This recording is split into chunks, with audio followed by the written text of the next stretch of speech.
Ya, assalamualaikum teman-teman. Perkenalkan, nama saya Akbar Albain. NIM saya 162011023. Saya kuliah di Universitas Muhammadiyah Palembang.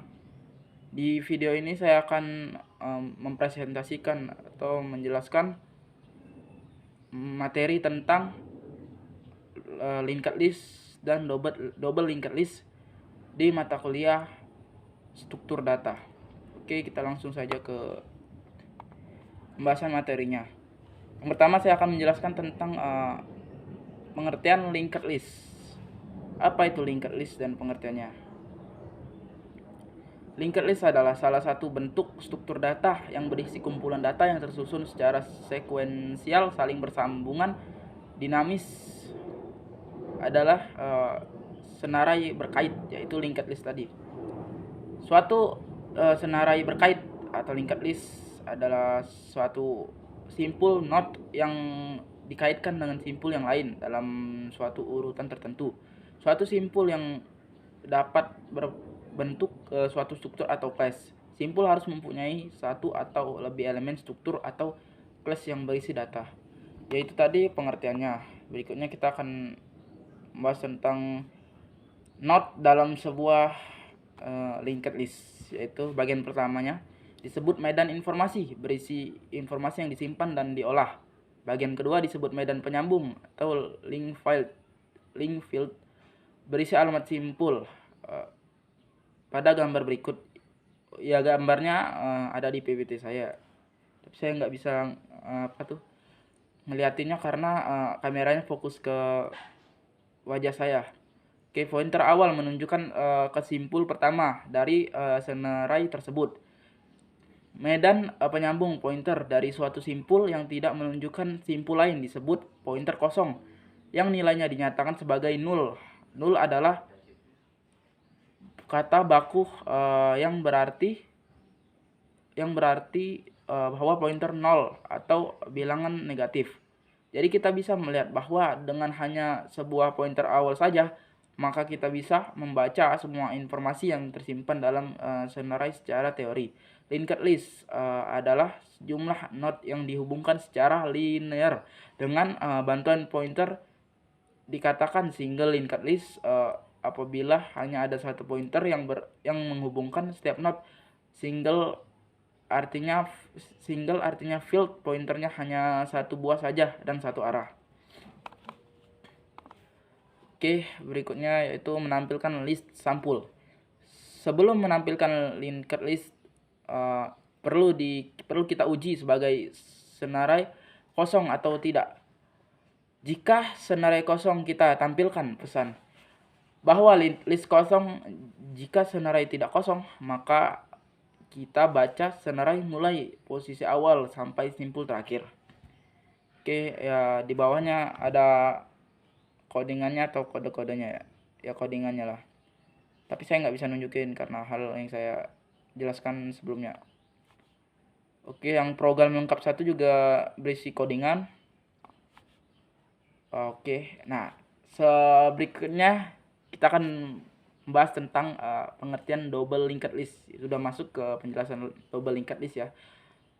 Pengertian double linked list pada C++, salah satu kelemahan dari single linked list adalah masing-masing simpul hanya memiliki satu pointer saja, sehingga hanya dapat bergerak satu arah saja, yaitu maju atau ke kanan. Untuk mengatasi kelemahan ini, maka dibuat dengan double linked list.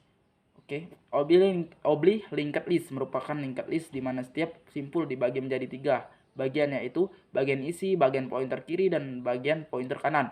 Bagian isi merupakan bagian yang berisi data yang disimpan oleh simpul, sedangkan bagian pointer kiri merupakan bagian yang berisi alamat dari simpul sebelumnya.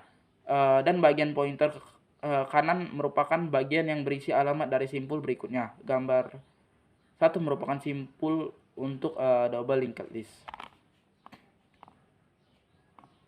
Oke.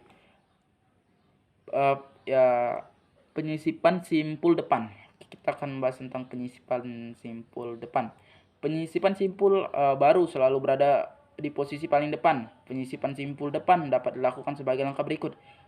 Ciptakan simpul baru. Jika linked list DL belum ada, maka simpul baru menjadi linked list. Tetapi jika linked list DL sudah ada, maka penyisipan dilakukan dengan pointer kanan dari baru menunjukkan DL, pointer kiri dari DL menunjukkan baru, pointer DL dipindahkan menunjukkan simpul baru. Oke. Yang kedua yaitu penyisipan simpul belakang. Penyisipan simpul baru selalu berada di posisi belakang.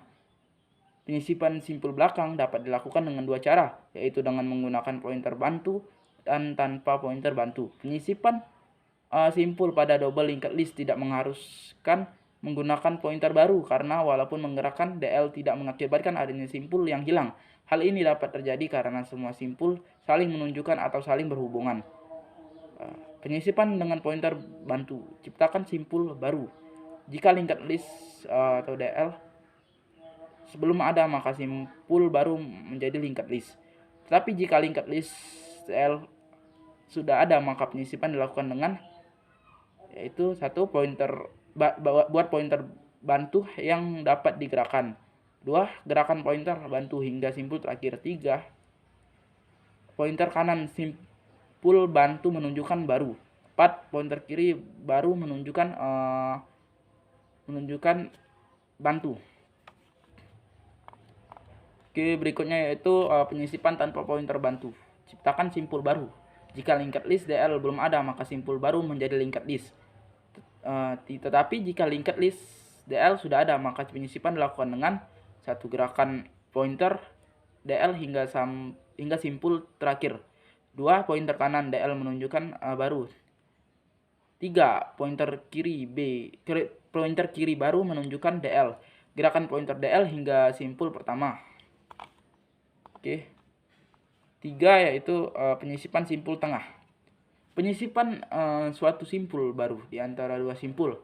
Penyisipan simpul tengah hanya dapat dilakukan jika linked list DL tidak kosong. Maka misalkan kita mempunyai double linked list atau DL dengan 3 simpul yang masing-masing berisi informasi C, B, dan A serta simpul baru yang akan disisipkan di tengah yang berisi informasi D, karakter. Simpul baru akan disisipkan setelah simpul yang berisi informasi B. A. Penyisipan dengan pointer bantu. Ciptakan simpul baru, buat pointer bantu yang dapat digerakkan. Gerakan pointer bantu hingga simpel yang berisi informasi karakter. Kanan simpul baru menunjukkan kanan bantu. Pointer kiri dari kanan bantu menunjukkan bantu. Pointer kanan bantu menunjukkan baru. Pointer kiri baru menunjukkan bantu.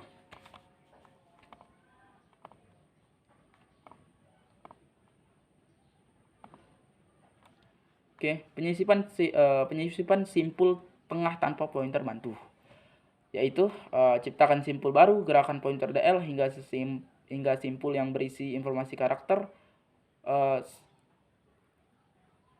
Kanan simpul baru menunjukkan kanan DL, pointer kiri dari kanan DL menunjukkan baru, pointer kiri baru menunjukkan DL, gerakan pointer DL hingga simpul pertama.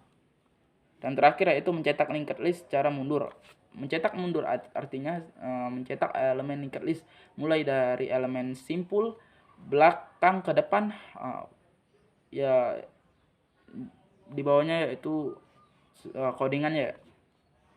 Oke, berikut ini merupakan program lengkap untuk operasi double linked list, yaitu menyisipkan simpul depan, simpul tengah, simpul belakang, menghapus simpul depan, menghapus simpul tengah, dan menghapus simpul belakang. Oke, itu tadi pembahasan saya yang terakhir, yaitu mencetak linked list secara mundur. Oke, mungkin itu saja yang bisa saya sampaikan di presentasi materi tentang linked list dan double linked list saya pada video ini. Ya, bila ada salah kata saya mohon maaf. Ya, lebih dan kurangnya saya juga mohon maaf. Saya akhiri dengan salam. Assalamualaikum warahmatullahi wabarakatuh. Terima kasih.